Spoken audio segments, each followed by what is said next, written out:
참으로 좋으신 하나님, 정말 더웠던 8월 한 달, 아무리 마음을 다시금 가다듬어도 내리쬐는 햇빛과 또 도저히 잠 못 이룰 수 없는 더위 때문에 지쳤던 지난 8월을 뒤로 하고 이렇게 9월의 첫날을 맞이했습니다. 9월인지 8월인지 느끼기 어려울 정도로 오늘도 몹시 더운 날이 우리 가운데 다가왔지만, 그러나 가을은 눈앞에 있는 줄로 믿습니다. 복스러운 본향의 성도들에게 잘 견딜 수 있게 해주신 하나님께 감사함을 드립니다. 그러나 아직 몸과 마음에 여러 가지 여름의 지침과 상처로 있는 성도들에게 오늘도 은혜로 치유해 주시고, 그리하여서 내일부터 시작되는 9월의 본격적인 세상에서의 날들, 소망했던 것보다 더 많이 열매 맺고 마음껏 기뻐하며, 그리고 머리부터 발끝까지 새로운 은혜로 새롭게 창조되는 은혜를 힘입는 우리 모두 되게 하옵소서. 이 시간 말씀을 나누고자 합니다. 전하는 종이나 함께하는 성도들에게 성령님의 은혜로 더하시기를 간절히 원하며 예수님 이름으로 기도하옵나이다. 아멘. 한국에서 옛날부터 전해 내려오는 얘기 중에 이거는 들어볼 것도 없이 거짓말이야. 아무리 저 사람이 얼굴을 정색해서 얘기해도 이건 거짓말인 게 분명해 라는 것이 몇 가지 있습니다. 예를 들면은 처녀 총각이 나 시집 안 가요. 난 절대 장가 안 갑니다. 이것이 아무리 그렇게 얘기해도 그것은 뭐이다? 새빨간 거짓말이다. 물론 시대가 바뀌어서 정말로 시집 장가 안 가고 싶은 사람 있는가 모르겠지만, 여하튼 우리의 조상들은 나 시집 안 가요, 장가 안 가요는 처녀가 거짓말하는 거다, 총각이. 두 번째, 연세 드신 노인, 걸어가시기도 힘드실 것 같은데 아유 늙으면 빨리 죽어야지 라고 하는 말, 우리 조상님들은 뭐라 했습니까? 거짓말을 했습니다. 아무리 이 세상의 삶이 어려워도 그래도 죽는 것보다는 안 죽는 게 낫다라는. 그래서 노인 돼서 아프고 해서 빨리 죽어야 돼 늙으면, 이것 역시 거짓말이 분명하다. 또 이것도 거짓말이랍니다. 나 이거 완전 미치고 주는 거야. 이거 완전히 믿죠. 완전히 그냥 하나 팔 때마다 왕창씩 믿죠. 즉 장사하는 분이 뭐 하는 것도 미치고 판다는 말도 거짓말이다라는, 그렇습니다. 여러분, 이러한 조상님들로부터 내려오는 이것은 거짓말이라는 얘기가 있는데, 물론 사회가 변하고 옛날과 가치관도 변하고 목적도 바뀌었지만, 이 세 가지 중에 아직도 변함없이 거짓말인 것은 제 생각으로는 장사하는 분들은 적당히 섞는다. 뭐를요? 거짓말을 적당히 해요. 이거 어저께 띄운 건데 뭐라 그래요? 오늘 아침에 금방 들어온 싱싱한 거라고 이렇게 좀 얘기하고, 그죠? 하여튼 그런 장사하는 분들은 조금은 적당하게 거짓말도 섞지 않는가라는 생각이 드는 것이 사실입니다. 여러분, 물어보겠습니다. 우리 그리스도인들은 거짓말을 하면 되나요, 안 되나요? 이야, 이게 참. 하여튼 적당히라도 하면 되나요, 안 되나요? 안 되죠. 그러면 문제가 있습니다, 그죠? 왜냐? 이 시대 풍조로 볼 때 사업을 하고 장사를 하고, 아니 자기 사업이 아니더라도 하다못해 회사 물건을 팔아먹기 위해서 세일즈를 하고, 그죠? 영업을 뛴다 하더라도 적당히 거짓말을 섞어서 하는 게 그런데, 그죠? 왜냐하면 세일즈맨들도 그 물건에 좋은 얘기만 잔뜩 하지 단점은 얘기 안 하잖아요, 그죠? 이것도 실은 엄밀한 의미에서 거짓말은 거짓말 아니겠습니까? 그렇다고 한다면 우리 그리스도인들은 거짓말을 하지 말라고 하나님 말씀하는데, 그러면 우리는 사업 안 해야 됩니다, 그죠? 아하, 장사도 진규 원장님 접어야 될 것 같은데 아무래도 예. 왜냐하면 오늘 내가 최고 맛있게 한 겁니다 하지만 실은 어저께도 맛있는. 그지. 정성이 더 들어갔다 그 말이지, 그죠? 자기 딴에 말로는 하여튼 이빨이 정성을 넣어서 만들었다고 하면 손님한테 되지만은 진짜는 실은 어저께 더 많이 정성을 넣은 거니까 접어야 되는 거 아니냐. 그럼. 회사에서 영업 뛰고 하는 거 다 관둬야 되는 거 아닌가. 한국에서도 어렵지만 이 땅 일본에서 하나님을 정직하게 믿고 또 거짓말하지 않으면서 사업하고 장사하고 직장생활 한다는 거 쉬운 일은 아닙니다. 절대로 쉽지 않습니다. 적당히 하나님 잠깐 계세요 하고 막 장사해 보니까 뭐요? 별로 양심에 가책이 없지.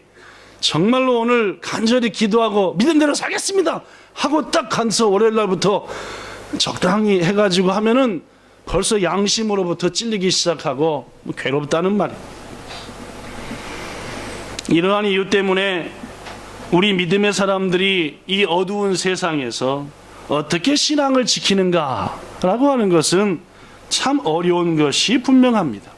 여러분, 그렇다고 해서 여러분과 저, 아니 우리 믿음을 가진 성도들이 사업도 말고 장사도 하지 말고 직장생활도 관두고 정직한 일만 골라서 하면서 그것이 어려우면은 산속에 들어가서 은둔해서 살아야 되느냐? 물론 그것은 절대로 아닙니다.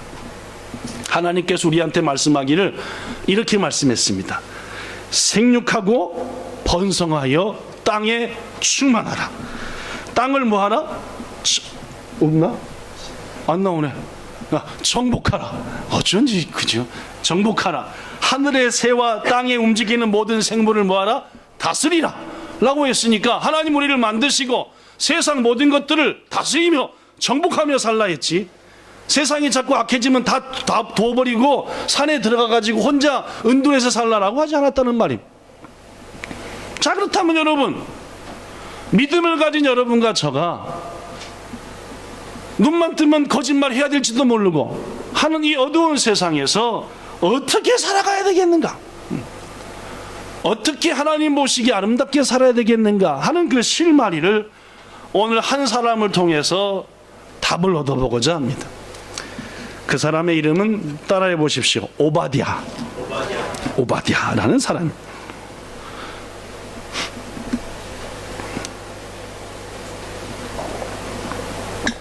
조금 기다리겠습니다. 얼른 주시고 준비하시고 하십시오.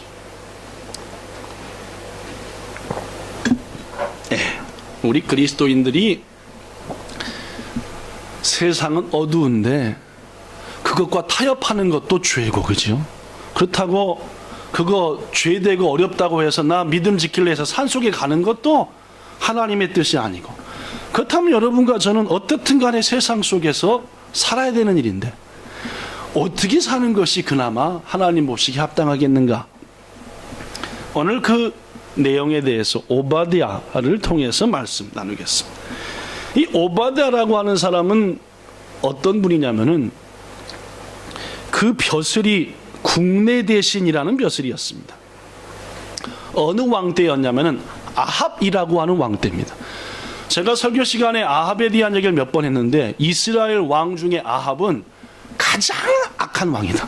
하여튼 최고로 못돼 먹은 왕이다 라고 생각하면 딱 맞습니다.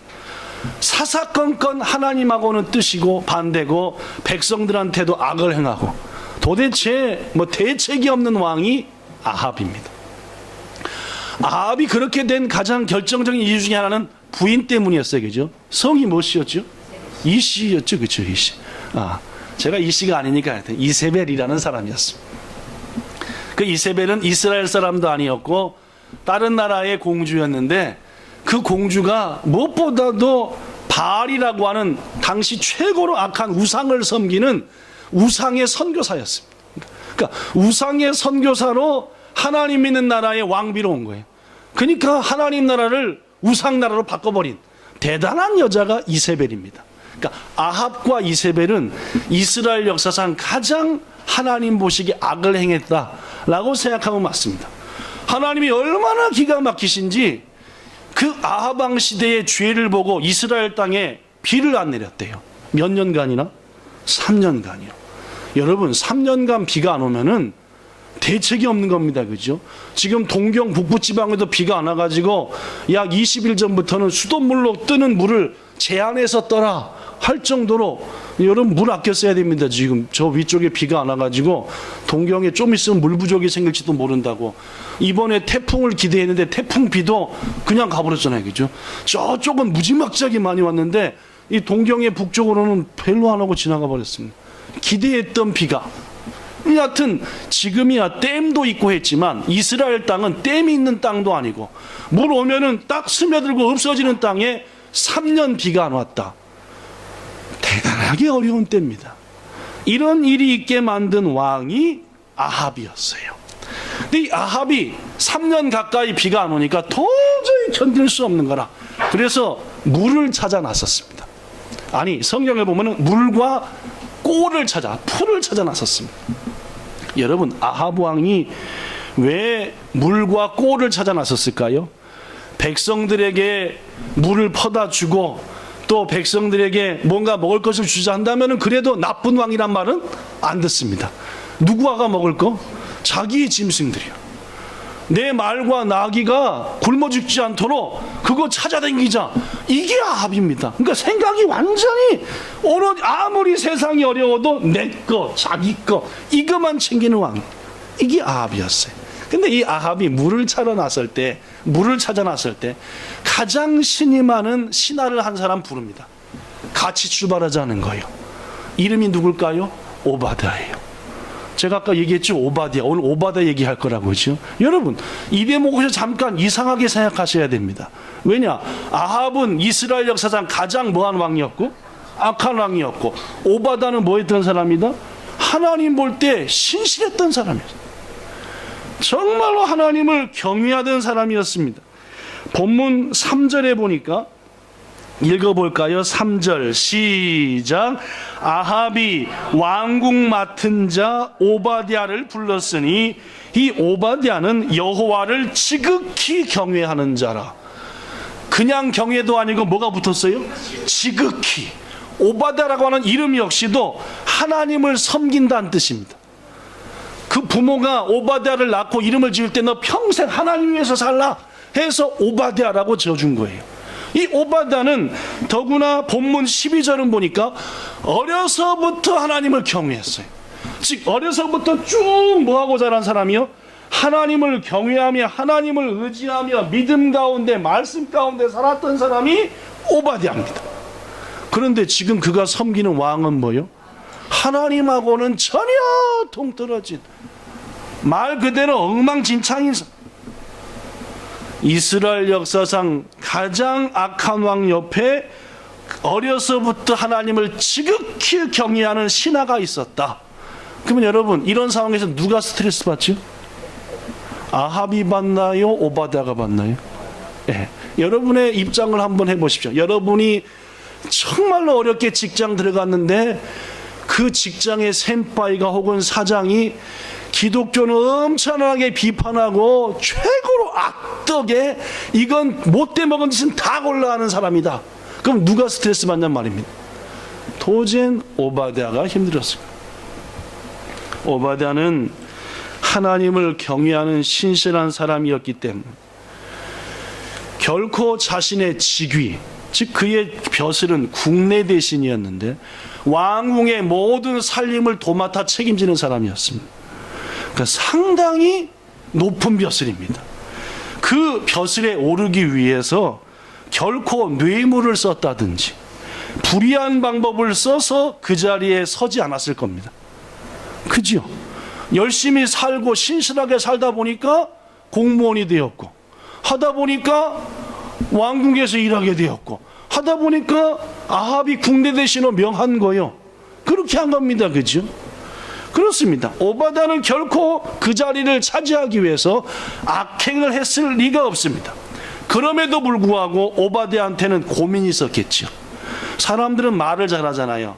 그러면 여러분이 오바댜한테 뭔 말을 할 것 같아요? 내가 좀 믿음이 조금 있다. 오바댜가 믿음의 사람인 걸 내가 좀 안다. 그럼 오바댜한테 내가 뭐라 그래요? 야, 가장 악하디 악한 아합 왕. 왜 그 사람 곁에 있어 너? 너 벼슬에 너무 연연하는 거 아니니? 그죠? 너 악한 왕 아합이 하는 짓 그거 다 똑같이 네가 옆에서 돕고 있잖아. 그럼 넌 더 못한 놈이야 아주. 난 너가 왜 그 자리에 있는지 이유를 모르겠어 라는 말을 들을 수 있다는 말. 결국 너도 독재자고 너도 부패한 자고 너도 악한 자 밑에서 지금 일하고 있는 거 아니야? 결국 너나 아합이나 똑같은 거 아니야? 라고 손가락질 받을 수 있는 상황과 위치에 있었다는 말입니다. 분명 경건한 사람 오바댜는 제 생각에 몇 번이고 아니 매일 아합 왕 밑에서 일하고 있는 자신의 직위를 당장 던져버리고 싶었을 겁니다. 이놈의 벼슬 하고 딱 던져버렸을 거예요. 그러나 여러분 기억하십시오. 성경에 나타나 있지 않지만 분명 오바댜를 국내 대신의 자리에 올린 것은 오바댜 자신도 아니고 그가 섬긴 아합 왕도 아니고 누구셨겠습니까? 인정하십니까 여러분? 네.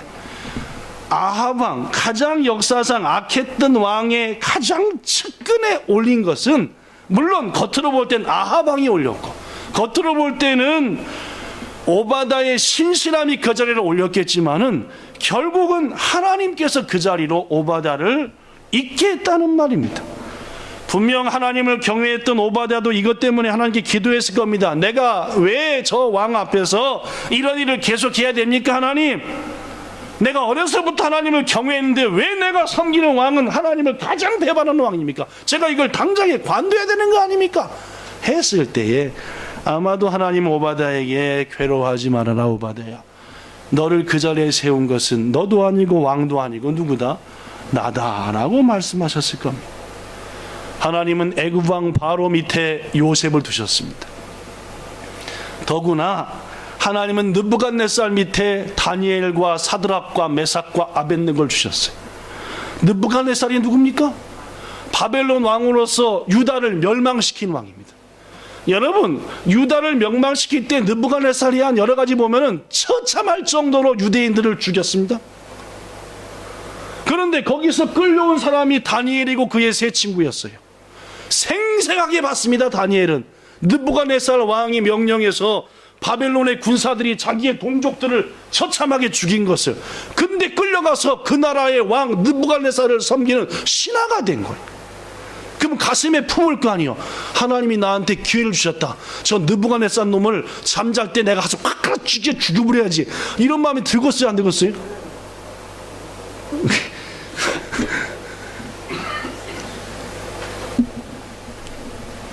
하나님은 다니엘을 느부갓네살 옆에 두셨고 느헤미야를 왕들에게 그리고 에스더를 아하수에르 왕에게 두셨다는 말.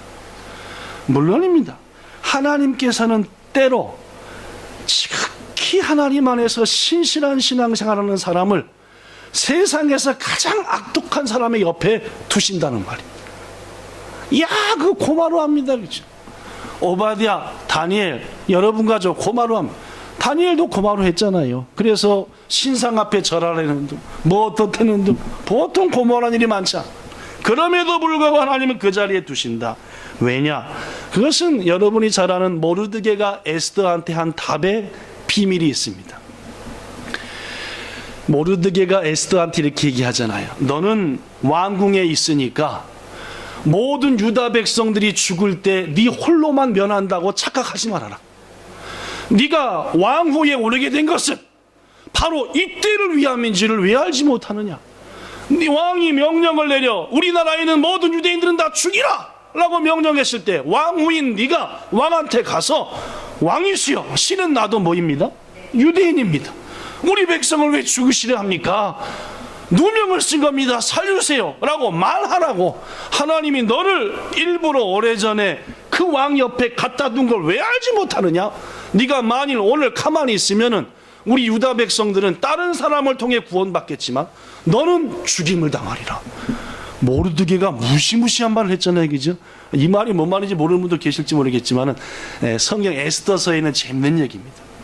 하나님은 때때로 우리 신실한 믿음의 사람들을 가장 악한 사람 옆에 뭐 하기도 하신다? 두기도 하신다. 이유는 뭐라고요? 하나님이 원하시는 뜻을 그를 통해서 하시고자 하고요. 이루시기 위해서 말입니다. 성도 여러분, 지금 힘드십니까? 지금 직장과 하시는 일 때문에 견딜 수 없어서 당장 들이받고 싶으십니까?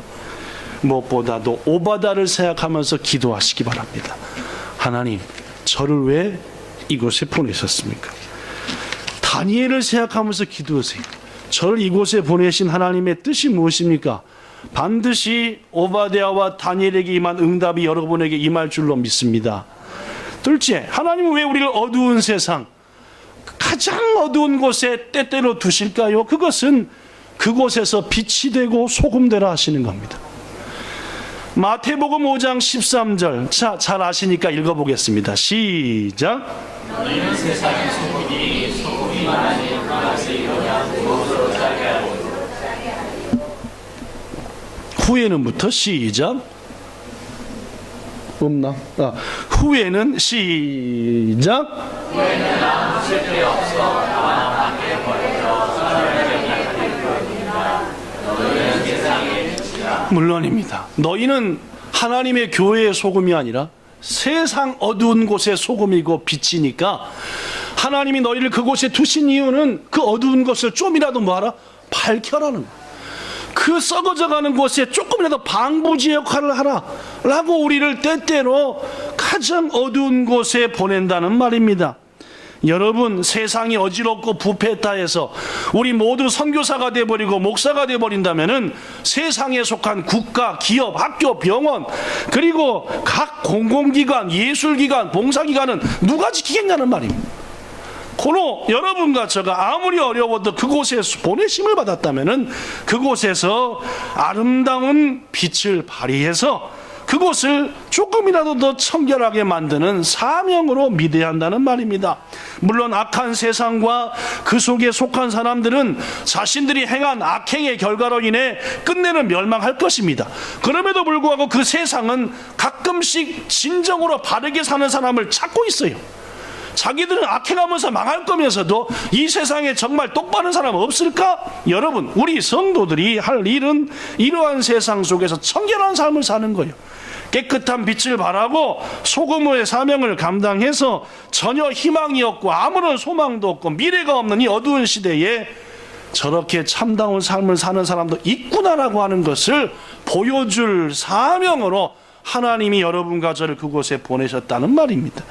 고로 예수께서도 빛을 사람 앞에 비춰서, 너희 빛을 사람 앞에 비춰서 많은 사람들이 너희의 착한 행실을 보고 하나님께 영광을 돌리게 하라 라고 말씀하셨음에, 귀중하신 성도 여러분, 무엇보다도 세상의 어두운 곳에 보냄받았다면 내가 빛이 되어야 되겠구나 라고 사명을 감당하는 여러분과 저가 되기를 바랍니다.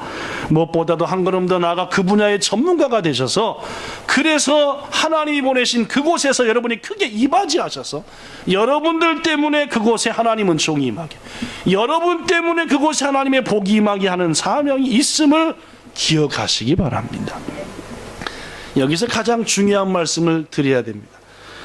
오늘 본문의 오바댜는 아까 제가 말씀드렸다시피 자신을 국내 대신으로 세운 것이 아합도 아니고 자신도 아니고 누구신 것을, 하나님이신 것을 어느 정도 깨우쳤을 것이다.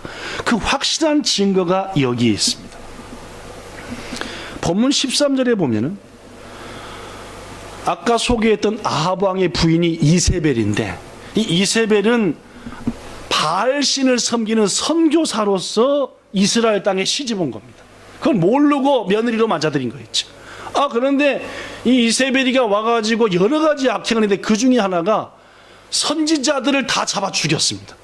즉 하나님을 믿고 하나님 말씀을 가르치는 그런 선지자들, 요새로 말하면 목사님들, 또 신학생들을 다 잡아 죽였어요. 정말로 악한 일을 한 겁니다. 그때 하나님께서 오바댜에게 깨우침을 줬습니다. 이야, 내가 지금 국내 대신의 자리에 오른 것은 이때를 위함이다 해가지고 선지자들을 막 잡아 죽일 때 오바댜가 그 정도 벼슬에 있으니까 군사들을 모르게 동원해가지고 선지자들을 빼돌렸어요. 몇 명이요? 자그마치 100명을 빼돌렸습니다. 자, 본문 13절 읽어볼까요? 시작. 이세벨이 여호와의 선지자들을 때에 내가 여호와의 선지자에게 100명을 50명씩 부르시고 떡과 물로 먹이니 이에 주에게 드리지 아니하니라. 물론입니다. 완전 돌림 있긴 해, 그죠? 예, 여하튼 이세벨이 선지자들을 죽일 때 100명을 빼돌려서 50명씩 굴 속에다가 집어넣고 뭘 줬다? 떡과 물로 먹였다라는 말입니다. 여러분 생각해 보십시오. 지금 오바댜는 왕궁에서 높은 벼슬아치입니다. 그러나 그는 눈앞의 상관 아합의 뜻도 중요했지만은 자신을 세우신 하나님의 뜻을 더욱더 귀중히 여겼어요. 쉽게 말해서 아합의 눈치를 살피기보다 누구의 눈치를? 하나님의 눈치에 더 순종했다는 말입니다.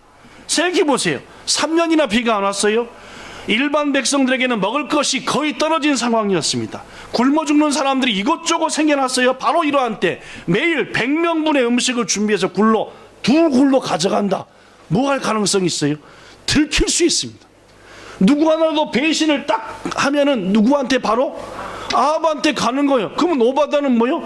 이거 문책당해서 죽는 거 뻔합니다. 그럼에도 불구하고 그는 두려워하지 않았어요. 왜냐? 나를 국내 대신 나로 하여금 궁중의 모든 제사를 주장할 수 있는 자리에 세우신 것은 바로 이때를 위함이다. 고로 두려워하지 않고 세상 눈치 보지 않고 자기를 그곳에 세우신 하나님의 뜻을 먼저 생각했다는 것. 오늘날 많은 그리스도인들이 하나님께서 신실한 그를 너무너무 골치 아픈 상관이 있지만, 너무너무 골치 아프고 신앙까지 흔든 자들이 있지만 그 사업장으로 그쪽으로 보내는 거예요. 그런데 그때부터 누구 눈치를 보기 시작해요? 자기를 그곳으로 보내시고 그 일을 하게 하신 하나님의 뜻은 안 보고 뭘 봐요? 혹시 사장의 날 자르지 않을까? 이 가게 문 닫게 되지 않을까? 이거 신경 쓴다는 말이에요. 하나님은 뜻이 있어서 여러분과 저를 그곳에 보내시고 그 일을 하게 하시고 그 자리에 취직하셨는데, 이제부터는 우리는 이게 뭐 포도청이나 목구녕이 오로지 뭔 생각만 해요? 날 글로 보낸 하나님 안 생각하고, 아유 하나님 주일날 또 일하려는데 제가 잘리면은 우리 교회 재정도 어렵대는데 11주도 못하고, 이야 이게 또 집사가 잘렸다고 1차주로 댕기면은 성도들한테 덕도 안 되고, 그럼 그냥 일하겠습니다. 오늘은 뭐 여기에 사장도 하나님께서 보내신 세상의 군왕한테 순종해냈으니까 이렇게 타협을 하기 시작한다는 말이에요. 오바댜의 아름다움이 어디에 있냐면은 나를 글로 보내고 세운 것은 하나님이다. 고로 나는 지금 내 앞에 있는 자들도 너무너무 중요하지만은 결정적인 순간에 누구 편에서는? 하나님의 편에서는 이게 그의 아름다움이었다는 말이에요. 한 사람을 소개하고 말씀을 끝내겠습니다. 지난번에 우리 대안이 생일 때 책을 하나 선물했는데, 하늘의 특별 검사라고 하는 책을, 너 이왕이면 훌륭한 검사가 되라 해가지고, 그 책의 저자는 김인호라고 하는 분입니다. 그분을 좀 소개하겠습니다.